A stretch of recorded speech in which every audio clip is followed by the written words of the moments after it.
ఓం నమ శివాయ. రచనారావుకి స్వాగతం. నిత్య జీవిత విశేషాల ధార్మిక ఖజానా నుండి కొన్ని ముఖ్యమైన విషయాలు మనందరి కోసం.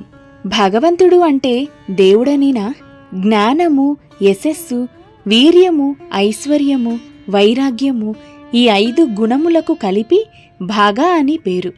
ఈ 5 గుణములతో ప్రకాశించువాడు మానవుడైన అతడే భగవంతుడని వేదసారం.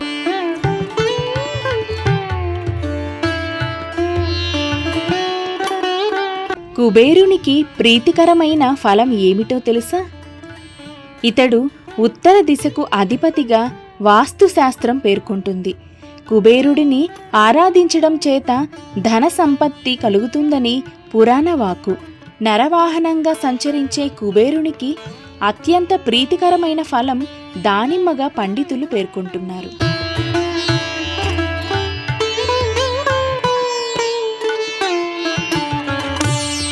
శనిగ్రహ ప్రీతికి శివాభిషేకం చేయించేటప్పుడు విధియ, షష్ఠి, సప్తమి, నవమి, చతుర్దశి తిథులను విడిచి తారాబలం ప్రకారం మిగిలిన వాటిలో శుభతారలను చూసుకొని శని ప్రీత్యర్థం శివాభిషేకం చేయించుకొనుట వలన త్వరగా శుభ ఫలితాన్ని పొందవచ్చు.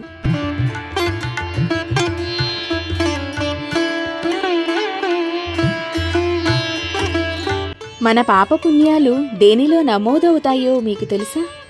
యముడి దగ్గర అగ్రసంధి అనే ఒక పుస్తకం ఉంటుంది. దీనిలో మనం చేసే ప్రతి కర్మఫలం నమోదు అవుతుంది. ఎవరు సాక్షులు లేకుండా మనం చేసే ఏ పాపాన్నైనా యమధర్మరాజు దృష్టి నుండి తప్పించుకోలేదు. మరణం తరువాత ఈ పుస్తకంలో నమోదైన పాప పుణ్యాల ఆధారంగానే జీవులకు యమధర్మరాజు శిక్షలను విధిస్తాడు.